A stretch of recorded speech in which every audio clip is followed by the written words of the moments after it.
율법은 정확하게 말하면 우리가 모세오경이라고 그러죠. 창세기, 출애굽기, 레위기, 신명기까지 다 합쳐서 모세오경이라 하고 이것을 율법이라고 합니다. 근데 정확하게 율법의 시작은 출애굽기 20장부터 시작을 하죠. 십계명을 주실 때부터 시작을 합니다.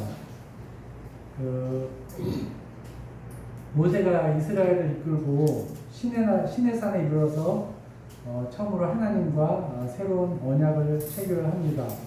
이것은 이제 십계명을 포함한 율법이었는데요. 하나님께서 세운 최초의 법령이기 때문에 하나님을 믿는 많은 그리스도인들에게도 지금 큰 영향을 미치고 있습니다. 저는 쉬어보지는 않았는데 많은 사람들이 얘기하기를 율법의 항목은 613가지라고 얘기하는 거예요. 너무 많아서 저는 쉬어보진 않았습니다. 근데 365개, 외우기도 쉬워요. 우리 365일인데 365개 하지 마라 하고 248개의 해라는 율법이 있는데 그 율법을 읽어보게 되면은 이걸 도대체 다 어떻게 지킬까? 에 대한 건데 제가 지금 오늘 드리고자 하는 것은 율법을 지키라, 지키지 말라 하는 것이 아니라 율법을 주신 근본적인 이유 그리고 그 가운데 있는 하나님의 사랑을 율법 가운데서 하나님의 사랑이 어떻게 나타냈나 하는 것을 그런 관점으로 살펴보도록 하겠습니다. 율법의 시작은 정확하게 출애굽기 20장입니다. 한번 볼까요? 출애굽기 20장. 제일 처음에 십계명이 나옵니다. 읽어보지는 않겠습니다. 십계명을 다 아시니까요. 우리가 이제 살면서 우리 세상을 살아가는 데 있어서도 제일 먼저 나오는 게 뭐죠? 법률에 헌법이 나옵니다. 헌법이 나오고 그 다음에 민법, 형법 이렇게 시작을 하거든요. 어떻게 보면은 이 법령의 십계명은 우리가 살고 있는 헌법과 같다고 할 수가 있어요. 물론 책에는 정확하게 맞지는 않지만은 가장 법률의 근간이 되고 율법의 근간이 되고 그것을 기준으로 마련했기 때문에요. 이것을 헌법이라고 보는 거죠. 자, 하나님은 헌법과 같은 십계명을 반포하신 다음에 지금의 민법과 같은 법률을 이제 반포합니다. 자, 출애굽기 21장 1절에 보면 이렇게 되어 있습니다. 내가 백성 앞에서 세울 법규는 이러하니라. 이제 민법의 처음 시작이 돼요. 이때 당시에 지켰던 법률은 메소포타미아 지역에 함무라비 법전이 있습니다. 함무라비 법전에 제일 처음에 시작하는 것은 무엇인지 혹시 아십니까? 제가 함무라비 법전을 제가 한번 인쇄를 해갖고 왔는데요. 함무라비 법전의 처음 시작은 살인죄부터 시작을 합니다. 제일 처음 법전은 살인죄부터 시작해요. 그러면 우리나라 민법의 제일 처음 시작은 어디서부터 시작이 된 거 아세요? 총칙 다음에 사람에 대해서 나옵니다. 개인, 그 다음에 법인. 근데 율법의 제일 처음 시작은 뭘로부터 시작하는지 아세요? 그 다음에 한번 볼게요. 내가 히브리 종을 사면 그는 6달 동안 섬길 것이요 7째 해에는 몸값을 물지 않고 나가 자유인이 될 것이며 이렇게 시작을 합니다. 율법은 사람부터 시작해요. 특이하죠. 이때 당시에는 모든 법률이 제일 처음에부터 시작을 하는 민법은 재판, 살인죄에 대해서부터 시작을 하거든요. 근데 하나님은 그 민법의 시작을 종에 대해서부터 시작을 합니다. 그 종에 대해서부터 시작을 하는데 그냥 종에 대해서 시작을 한 것이 아니라 그 종의 인권을 어떻게 보호하는 것인가, 이거부터 시작을 해요. 대단히 특이하죠, 그죠? 아까도 말씀드렸듯이 비슷한 시기에 제정된 한국관리법제는 노예에 대한 조항이 나와요. 근데 노예에 대한, 종에 대한 조항이 나오는데 그 조항이 제일 처음이 아니라 맨 마지막에 나와요.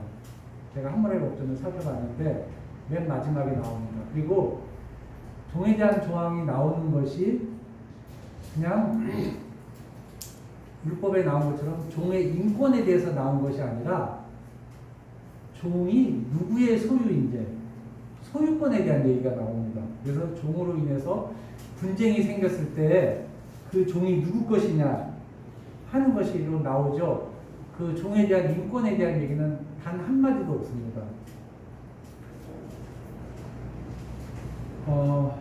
이 당시 노예제도에 대해서는 이미 경제적인 문제로 인해서 사회 공동체 깊숙이 자리 잡고 있었기 때문에 하나님께서는 이 종의 제도에 대해서, 그 제도의 자체에 대해서는 부정하지 않고 인정하셨습니다.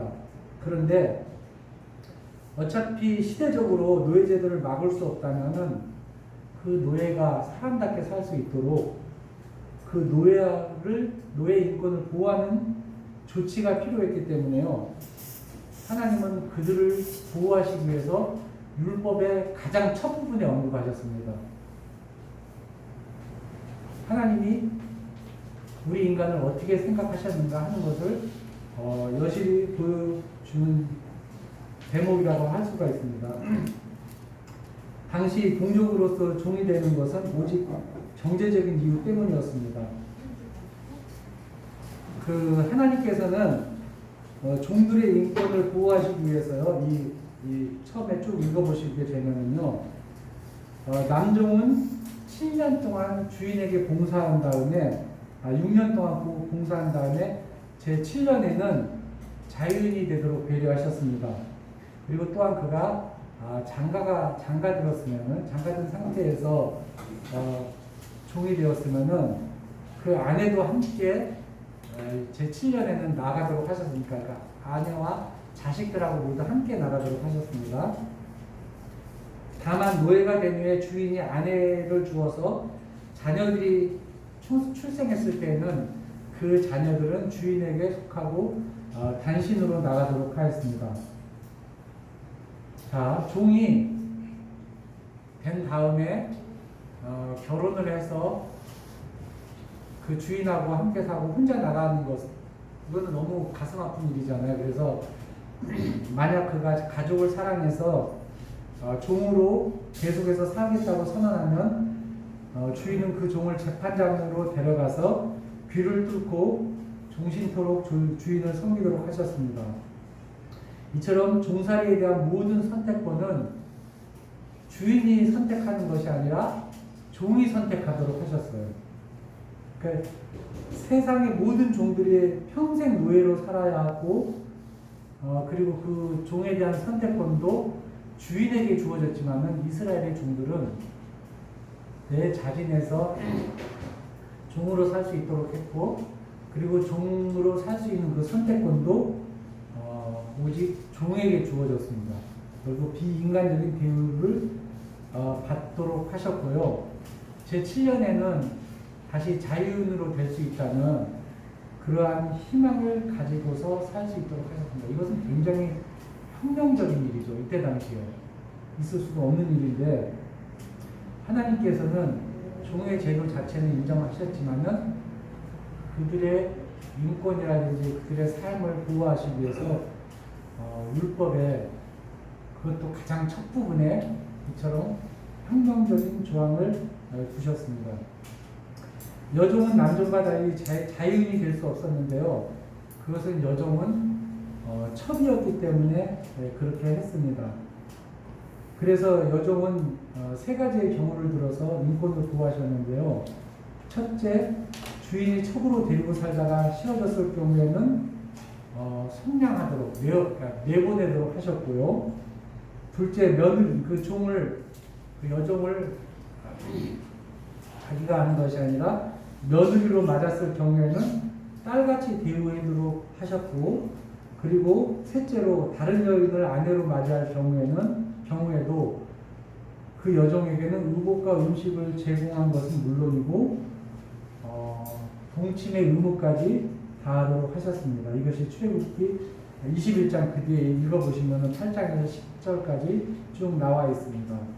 그리고 만약 그 주인이 그 세 가지를 시행하지 아니하면 그 여종은 몸값을 지불하지 않고도 거저 나가도록 하셨습니다. 그리고 종에 대해서 쭉 나오는데요. 아무리 주인이라도 종을 때려 죽게 하면 주인도 사형죄를 받도록 하셨습니다. 세상의 어떤 법률도 종을 죽인 주인에 대해서는 처벌하지 않았지만은 하나님은 종에 대한 살인도 살인죄로 처벌하도록 하셨습니다. 다만 종의 체벌에 있어서는 이렇게 경중을 두셨는데요. 만약 종이 매를 맞아 즉시 죽었다면 이는 살인의 의도를 가진 것으로 보아서 살인죄로 처벌했지만은요, 하루나 이틀 뒤에 연명하다가 죽었다면 그 살인죄에 대한 형벌을 면하도록 하셨습니다. 이것은 주인의 동기가 살인에 있지 않고 체벌에 있었기 때문입니다. 단지 그 강도를 조절하지 못해 실수로 죽인 것이기 때문에 주인도 그 살인죄를 면하겠고요. 대신에 주인은 그 노동력을 상실한 것이기 때문에 경제적인 손실이 있었고 이것으로서 형벌을 대신하도록 하셨던 것입니다. 그와 더불어 종이 주인에게서 도망치면 그 종을 주인에게 다시 돌리지 말게 했고요. 주인이 종을 쳐서 눈을 다쳤거나 이를 빠뜨리게 되면 그 종은 자유인으로 풀어주도록 하셨습니다. 종은 일반인과 같이 동해보복법을 따라 보상할 수 없었지만은 그로 인해서 자유를 얻게 됐기 때문에 더 큰 이득을 얻을 수가 있었습니다. 이처럼 하나님은 노예도 인격적으로 대우하도록 율법에 제정을 하셨습니다. 이것이 출애굽기 21장에 쭉 나오는 내용입니다. 그 다음에 하나님께서 제정하신 것이 뭘 것 같아요? 하므라비 법전이 제일 처음에 뭐를 했다 그랬죠? 살인죄를 제정을 했다 그랬죠? 그리고서 율법에 살인죄를 적용을 이제 나열을 합니다. 그러니까 좀 특이하죠, 그죠? 모든 세상의 법정이 처음에 살인죄, 도둑질한 죄부터 이렇게 쭉 나열을 하는데 율법은 사람에 대해서 먼저 얘기해요. 종에 대해서 먼저 하고 그 다음에 모든 민법하고 동일하게 살인죄에 대해서 얘기를 합니다. 그리고 또 다른 것하고 똑같이 절도죄에 대해서 언급을 하게 되죠. 이 살인죄도 우리가 쭉 살펴보게 되면요, 사람을 죽인 자는 살인죄입니다. 이건 뭐 당연한 거죠. 그리고 살인죄는 또 부모를 치는 죄도 살인죄로 적용하도록 되어 있습니다. 그리고 사람을 납치한 사람, 이것도 살인죄에 준해서 죽이게 사형죄로 처벌을 하게 됐고요. 부모를 저주하는 사람도 사형을 처하도록 했습니다. 그러니까 사형죄 되죠. 사형죄가 첫째 사람을 죽인 자, 둘째 부모를 치는 자, 셋째 사람을 납치한 자, 넷째 부모를 저주하는 자. 이 사람을 살인죄로 다스리도록 했어요. 사형죄로. 그러니까 살인죄가 아니라 사형죄로. 이것이 출애굽기 21장 12절에서 27절까지 나왔는데요. 특별히 사람을 죽인 자에 대해서는요, 제단에서라도 그를 죽이라고 하셨습니다. 그러니까 사람의 목숨을 경히 여기는 사람에 대해서는 굉장히 엄하게 다스리도록 하셨던 것이죠. 근데 살인은 우리가 알다시피 고의하고 그 다음에 고의가 아닌 걸로 나뉘게 되죠. 그죠? 현대의 법률에서는 그것을 과실치사라고 얘기를 합니다. 그래서 고의가 아닌 경우, 진짜 실수로 살인을 저지르는 것의 사람에 대해서는 일단 도피성으로 피하게 하시고 살인의 고의성 여부를 판단받게 하셨습니다. 그 조사받게 하셨죠. 그것이 신명기 19장 1절에서 13절까지 나옵니다. 그리고 민수기 35장 10절에서 34절까지 나오죠. 그리고 또한 사형 집행에 대해서는 또 다른 사람의 목숨을 빼앗는 것이 되는 것이므로요. 반드시 재판의 절차를 거쳐서 그것도 한 사람의 증인이 아니라 두세 사람의 증인이 있었을 때만 그 사람의 죄를 확정하도록 하셨습니다. 이것이 민수기 35장 30절하고 신명기 19장 15절에 나오는 말씀입니다. 더불어서 고의로 살인을 행한 사람에 대해서는요, 속전을 받고서 그 죄를 면해주는 것이 아니라 속전을 받지 못하도록 하셨어요. 고의로 사람을 죽인 사람에 대해서는 반드시 죽이라고 하셨죠. 반드시 사형을 집행하라고. 이게 민수기 35장 31절에 나오는 말씀입니다. 그래서 실수로 살인한 자를 보호하시기 위해서는 도피성을 6개 세웠는데 이것은 요단강을 기준으로 했고 요단 동편하고 요단 서편, 그래서 요단 동편에는 바산 골란하고 길르앗 나못, 베세레, 그리고 요단 서쪽에는 데데스하고 세겜과 헤브론에 두었습니다. 이것이 민수기 35장 11절에서 32절까지 이 도피성에 대해서 쭉 나옵니다. 자, 또 살인죄에 대해서는 또 나오는 말씀인데요. 동성애, 근친상간 등을 포함한 다양한 형태의 간음에도 당사자들을 모두 돌로 치는 사형으로 다스렸습니다. 레위기 20장 10절에서 21절, 신명기 22장 23절에서 27절에 나오는 말씀입니다. 이 간음죄는요, 십계명에도 언급할 정도로 창조의 질서를 어지럽히는 엄중한 죄였습니다. 그 외에도 무당들이나 수간이 뭔지 알죠? 짐승하고 그 간음을 행하는 것인데, 그리고 우상숭배, 이것도 사형에 처하도록 하셨죠. 그리고 또 한 가지는 안식일을 범한 자도 사형에 처하도록 하셨습니다. 이건 모두 하나님의 신성을 모독하는 행위에 해당하기 때문에 사형죄에 해당했습니다. 이 사형죄의 내용을 쭉 살펴보게 되면요, 딱 기준이 있어요. 그죠? 살인죄, 그 다음에 간음죄, 안식일을 범한 죄, 그리고 동성애라든지 또는 근친상간이라든지 또는 짐승들하고 하는 수간이라든지 이런 모든 것들이 창조의 질서를 어지럽히는 것들이거든요. 함부로 하나님께서 창조하신 생명을 빼앗는 것도 역시 창조의 질서를 어지럽히는 것이기 때문에 하나님께서는 이 창조의 질서를 어지럽히는 이런 행위에 대해서는 사형죄로 다스리도록 하셨습니다. 그리고 사형죄, 그러니까 이 살인죄와 함께 살펴볼 것이 이제 동해보복법인데요. 동해보복법이 뭔지 아시죠? 눈에는 눈, 이에는 이. 눈은 이라고 많이 하죠. 생명은 생명으로, 눈은 눈으로, 이는 이로, 손은 손으로, 발은 발로. 이게 신명기 19장 21절에 나오는 말씀이거든요. 이 동해보복법은 함부라비 법전에서 나온 법률입니다. 그래서 이때 당시에 모든 법률들은 동해보복법을 법률에 두고 있습니다. 사람들이 많이 오해하고 있는 부분들이 있는데요. 동해보복법은 하나님의 사랑을 나타내는 그런 법률입니다. 자, 두 가지 목적이 있어요. 동해보복법에는. 첫째는 피해자의 억울함을 신원하기 위한 것입니다. 피해자, 쉽게 말하면 내가 이가 빠졌든지 눈이 상했다든지 얼마나 억울해요. 맞아갖고 그랬을 때, 또는 내 사랑하는 사람이 죽었을 때 이것이 너무나 억울한 일이죠. 그래서 그런 억울함을 하나님 앞에 신원하기 위한 것이고요.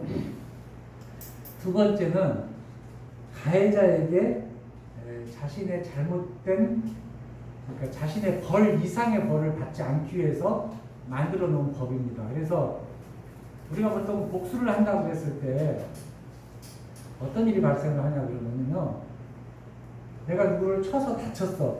너무나 억울하잖아요. 그러면은 그 사람이 보복을 하러 갔을 때 똑같이 쳐서 다치게 하는 것이 아니라 그 사람을 쉽게 말하면 여기는 상처가 났는데 치다 보면 너무나 억울하고 과해지다 보니까 그 사람의 눈을 다치게 한다든지 팔다리를 부러뜨린다든지 갈수록 그 강도가 더 심해져요. 그러니까 피해자를 보호할 수가 없는 거야. 그러니까 피해자도 보호할 수가 없고 가해자도 보호할 수가 없고 복수는 복수를 낳게 되고 이런 일이 끊임없이 반복하게 됩니다. 이 동해보복법이라는 이 법률이 없었을 때는 그런 일이 더 발생을 하게 돼요. 그래서 이 하나님께서도 앞쪽에서도 말씀을 드렸듯이 법률적으로 동해보복법이라는 것을 마련을 해놓고 그것을 반드시 재판의 절차를 거쳐서 하게끔 돼 있고요. 그 재판의 절차에서도 증인을 부르는데 그 증인을 한 사람만 두는 것이 아니라 2명 내지 3명, 그리고 그것으로서 그 죄를 확정하게 하셨습니다. 십계명에 뭐가 있냐면은 제 8번째 계명이죠. 8번째 계명인가요? 9번째 계명이 뭐냐면은 너는 거짓 증거하지 말라는 법률이 그게 있어요. 사람들이 오해하고 있는 것이 너는 거짓말하지 말라고 이렇게 오해하고 있는데 거짓말이 아니라 거짓 증거하지 말라는 거예요. 재판에 있어서 거짓 증거를 하게 되면요 억울한 사람이 발생하게 되거든요. 그래서 하나님께서는 십계명에다가 내 이웃의 죄에 대해서 또는 내 이웃의 네가 본 것에 대해서 재판에서 그것을 거짓으로 증거해가지고 또 다른 사람의 진짜 억울한 사람이 나오지 말게 하라, 이것이 있거든요. 그래서 그 형량을 정하는 동해보복법은 그런 그 피해자하고 가해자를 모두 보호하기 위한, 그래서 그 복수가 개인적인 복수가 되게 하지 않고 범법자에 대한 규제를 통해서 사회 정의하고 질서를 유지하기 위한 법으로 재판장이 그 형벌을 정하는 기준으로 삼기 위해서 동해보복법을 만들었던 것입니다. 그래서 하나님은 이 법을 제정하기 전에 이같이 말씀하셨습니다. 이건 중요한 부분이니까 한번 찾아볼게요. 신명기 19장 19절에서 20절입니다.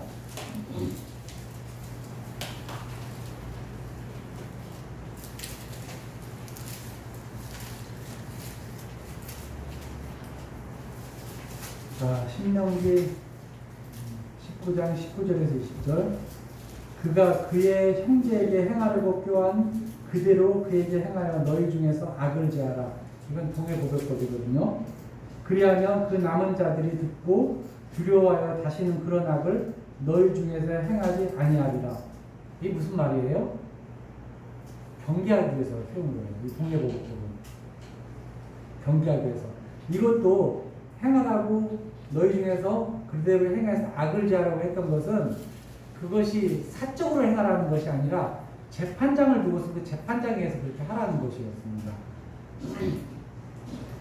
즉 동해보복법의 의도는 복수에 대한 것이 아니라 사람들이 죄의 형벌을 두려워하여 다시는 다른 사람에게 상해를 끼치지 않게 하려는 예방적 차원에서 제정한 예방법입니다. 즉 일벌백계를 보여줌으로써 다시는 그와 같은 일이 사람을 해야 하는 악행이 발생하지 않도록 하기 위함이었습니다. 그랬기 때문에 성경은 뭐라고 얘기를 하냐고 그러면요. 출애굽기 23장 한번 볼까요? 출애굽기 23장이요.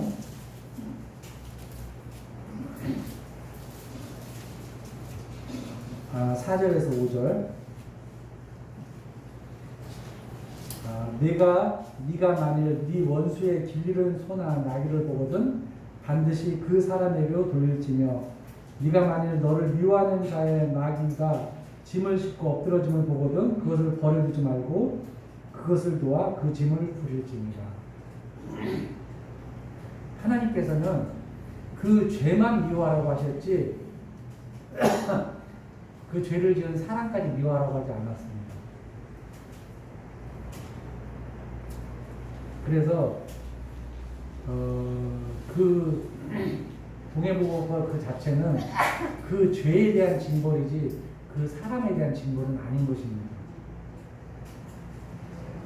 그래서 이 법의 집행에는 개인적인 부복을 금지하였고 반드시 재판장이 관여하도록 하셨습니다. 아까도 말씀하셨듯이 두세 증인의 증인으로 확정하라고 하셨죠. 그래서 이 거짓 증거에 대한 그 형벌, 그 거짓 증거에 대한 그 재판도 굉장히 강했어요. 한번 볼까요? 신명기 19장 아까 찾아봤죠? 18에서 19절. 신명기 19장